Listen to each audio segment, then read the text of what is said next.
اپنے یقین کو صحیح کرنا ہے، اپنے عمل کو صحیح کرنا ہے، اور اپنے جذبات کو نبی اور صحابہ کی عورتوں اور صحابہ کے بچوں والے جذبات بنانا ہے، اور اس کا موقع موت سے پہلے۔ آج ہمارے جذبات کیا ہے؟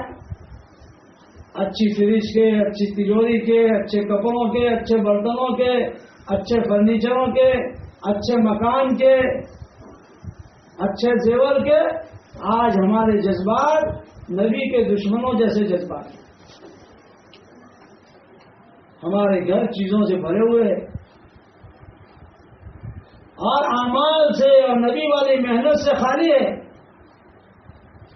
اللہ کے نبی کے گھر اعمال سے بھرے ہوئے تھے، تہجد ان کے گھر میں تھی، اشراق ان کے گھر میں تھی، چاشت ان کے گھر میں تھی، اوابین ان کے گھر میں تھی۔ دین کا سیکھنا سکھانا اور خدا کی مخلوق کے کام آنا وہ نبی کے گھر میں تھا۔ نبی کے گھر اعمال سے بھرے ہوئے تھے اور چیزوں سے خالی تھی۔ مہمان آ گیا، 9 گھروں میں نبی نے آدمی بھیجا، لیکن ہر جگہ سے برکت کی آواز آئی کہ گھر میں کھانے کو کچھ نہیں۔ عمر رضی اللہ تعالیٰ عنہ اللہ کے نبی کو ملنے کے لیے جاتے ہیں، دیکھتے ہیں کہ ایک بستر ہے، وہ بھی ٹاٹ کا ہے، ٹاٹرے کا، اور گھر میں تھوڑے سے مٹھی پر جو پڑے ہوئے ہیں، ایک پیالہ پڑا ہوا ہے، 1-2 چمڑے پڑے ہوئے ہیں، باقی نبی کے گھر چیزوں سے خالی ہے کہ برتن بھی پورے نہیں ہیں، اناج بھی پورا نہیں ہے، اور بستر بھی پورا نہیں ہے۔ آج ہمارے گھر میری عزیزہ بہنوں چیزوں سے آباد ہو گئے۔ فریج ہمارے گھر میں آ گیا، تجوری ہمارے گھر میں آ گئی، صوفے سیٹ ہمارے گھر میں آ گئے، زیور سے ہم آراستہ ہو گئے، برتنوں سے ہمارے گھر سج گئے، اور پتہ نہیں کیسے کیسے پتھروں سے ہمارے گھر چمک گئے، لیکن ہمارے گھر اعمال سے خالی ہو گئے۔ یہ محنت اس کی ہے کہ ہمارے گھروں میں تہجد، اشراق، چاشت، اوابین، صبح شام کی 3 تسبیح، قرآن کی تلاوت، دعاؤں کا اہتمام، اس سے ہمارے گھر آباد ہو جائے۔ پھر دیکھو ہمارے گھروں میں سکون آئے گا، برکتیں آئے گی، ہماری دعاؤں پر اللہ کام بنائیں گے۔ امام بخاری کی آنکھیں چلی گئی، ان کی ماں اعمال والی تھی، دعا کر کر کے اللہ کے خزانے سے 2 بار امام بخاری کے لیے آنکھیں منگوائی۔ دنیا کے سارے ڈاکٹر مل کر کسی کی ایک آنکھ واپس نہیں کر سکتے، لیکن اللہ نے مردوں کو، عورتوں کو حضور کی امت کے دعا کی وہ طاقت دی ہے کہ دعا کے ذریعے اللہ کے سامنے اڑ جائیں تو اللہ سے جو چاہے کروا سکتی۔ تو آج دعائیں ہم مانگتے ہیں، لیکن سرسری مانگتے ہیں۔ مانگنا کس کو کہتے ہیں؟ ایک بچہ اپنی ماں سے 1 روپیہ مانگتا ہے، ماں نہیں دیتی تو اس کا پیر پکڑ لیتا ہے، اس کا قمیص پکڑ لیتا ہے، اس کا اوڑھنا کھینچتا ہے، نہیں دیتی تو زمین پر کھالی جو آروڑتا ہے، اور بناوٹی جو منہ آ کر کے آنسو نکالتا ہے۔ اب ماں کے پاس 1 روپیہ اگر چھوٹا نہیں ہوتا تو 5 کا سکہ دے کر کے دل مر 5 کا سکہ دے دیتی۔ اس کو کہتے ہیں مانگنا۔ تو آج ہم دعائیں پڑھتے ہیں، بہت سی عورتیں صبح شام دعائیں پڑھتی ہیں، پڑھنے کا بھی ثواب ہے، اللہ کا نام لینے کا بھی ثواب ہے، لیکن اصل جو ہے دعا مانگنا ہے، دعا مانگنا ہے۔ اس وقت پوری دنیا میں جو حالات چل رہے ہیں وہ خالی دعاؤں کے پڑھنے سے نہیں جائیں گے، دعاؤں کے پڑھنے سے جنت میں اس کا بدلہ، جنت میں درخت تیار ہو جائیں گے۔ لیکن میری عزیزہ بہنوں، جن وباؤں میں اور جن بلاؤں میں اور جن مصیبتوں میں ہم گرفتار ہیں، اور پوری دنیا گرفتار ہے، اور پوری دنیا میں جو ہے یہ پریشانی ہے، یہ دعاؤں کے مانگنے سے جو ختم ہوگی، دعائیں مانگنے سے۔ اس لیے چاہے ہم کتنے اچھے نیک کام کریں، کتنے بھلے کام کریں، لیکن اس کے ساتھ استغفار کم سے کم روزانہ 300 مرتبہ استغفر اللہ 300 مرتبہ استغفار پڑھنے والوں کی اللہ دعا رد نہیں کرتے. ایک اللہ والے کہتے ہیں کہ جو 300 مرتبہ استغفار کرے وہ کسی کو بد دعا نہ دے، اللہ اس کی بد دعا قبول کر دیتے. تو استغفار، اور یہ نہیں کہ جو ہے ہم گنہگار اس لیے استغفار کرنا ہے. نیک کام کرنے کے بعد استغفار. دیکھو ابو ہریرہ کتنے دیندار تھے، کتنے بڑے عالم تھے، لیکن روزانہ 12,000 مرتبہ استغفار کرتے تھے. نبی کے صحابی ہیں، نبی کے پاس رہنے والے ہیں، کھانا ملا تو کھایا، نہیں ملا تو بھوکے رہے، اور چادر میں جو پوری کپڑے بھی پہننے کے لیے نہیں ملے. ایسے صحابی 12,000 مرتبہ استغفار کرتے. ہم تو 2-4 عمل کرتے ہیں، 2-4 نفلیں تھوڑا صدقہ کرتے ہیں اور سمجھتے ہیں کہ ہم تو بہت کچھ کرتے ہیں. وہ اتنا دین جاننے کے باوجود اور دین پر عمل کرنے کے باوجود، دین کے لیے قربانی دینے کے باوجود 12,000 مرتبہ استغفار کرتے ہیں. تو ابھی ہمارا جو موقع ہے وہ زیادہ استغفار کرنے کا. حالات دن بدن جو ہے اور فتنے دن بدن بڑھتے جا رہے ہیں. ان فتنوں سے نجات کا ذریعہ قرآن ہے، قرآن کی تلاوت ہے، سنت والی زندگی ہے، اور جو ہے اللہ کے سامنے رجوع کر کے توبہ استغفار ہے. یہ ساری چیزیں اپنے اندر میں آئے، اپنے گھروں میں آئے، اس کے لیے اپنے گھروں میں تعلیم کریں. صحابہ کے قصے، نماز کے فائدے، ذکر کے فائدے، دین کی محنت کے فائدے، اور آگے اب رمضان آ رہا ہے. پہلے زمانے کے لوگ 6 مہینے پہلے رمضان کی آسانی کی دعا کرتے تھے. یا اللہ رمضان آنے والا ہے تو اس کو آسان کر دے. پھر رمضان کے روزے تراویح اور زکات و صدقہ دینے کے بعد رمضان پورا ہو جاتا تھا تو 6 مہینے تک رمضان کے قبول ہونے کی دعا کرتے تھے کہ اللہ ہمارے رمضان کے روزوں کو اور تراویح اور صدقہ خیرات کو قبول کر دے. آج ہمیں اس کا کوئی احساس نہیں. اب اس کے بعد کا جو مہینہ آئے گا وہ رجب کا مہینہ آئے گا، پھر شعبان آئے گا، اس کے بعد پھر رمضان. حضور صلی اللہ علیہ وسلم رجب سے دعا کرتے تھے کہ یا اللہ رجب میں برکت دے، شعبان میں برکت دے، اور ہمیں رمضان تک پہنچا دے. تو ابھی سے ہمارا اچھے سے اچھا رمضان بنے. جیسے شادی کا یہ شادی کی تاریخ 3 مہینے کے بعد ہوتی ہے، لیکن 3 مہینے پہلے شادی کی تیاریاں کرتے ہیں. کسی سے اگر لڑائی جھگڑا ہے تو صلح کر لیتے ہیں، اور گھر جو ہے اگر میلا کچیلا ہے تو صاف ستھرا کر کے اس کو کلر کراتے ہیں، برتنوں کو برابر صاف کر دیتے ہیں. 3 مہینے پہلے یہ فوج کی فوج بازار میں جا کر کپڑے خرید کر درزیوں کو دے دیتی ہے. شادی ہے. تو دنیا کے معاملے میں مہینوں پہلے اس کی تیاری کرتے ہیں. رمضان اللہ کا مہمان ہے. اس کے افطار میں، اس کی سحری میں، اس کے روزے میں نفل نماز فرض کے برابر، فرض 70 فردوں کے برابر، معمولی بہانے پر اللہ بندوں کی مغفرت کر دیتے ہیں. ایسا عظیم اور اونچا مہینہ اب جو ہے شروع ہونے والا ہے. آج 5 چاند تو ہو گئے، اب اس کے بعد رجب ہے، اس کے بعد شعبان ہے. تو ہمارا رمضان اچھے سے اچھا بنے، اس کے لیے ابھی سے تسبیح پڑھیں، ابھی سے قرآن پڑھیں، ابھی سے اپنا دوپٹہ ٹھیک کریں، ابھی سے اپنے کو پردے میں رکھیں، ابھی سے اپنے گھروں میں تعلیم کر کے اپنے گھر کے بچوں اور بچیوں کا ذہن بنائیں اور ان کے دلوں میں قرآن کی اور اعمال کی عظمت پیدا کریں. اور ابھی سے ہم دیہاتوں میں جا کر 3 دن لگا کر، 10 دن لگا کر دیہات کے اندر میں جا کر ہم محنت کر کے لوگوں کو یہ رمضان کی اہمیت اور قیمت سمجھائیں. بہت سے دیہات ایسے ہوتے ہیں کہ جن کو بیچاروں کو خبر نہیں ہوتا کہ رمضان آیا اور گیا. بہت سی مرتبہ جماعتیں جاتی ہے گاؤں میں تو بیچارے ان کو پتہ ہی نہیں کہ رمضان آیا.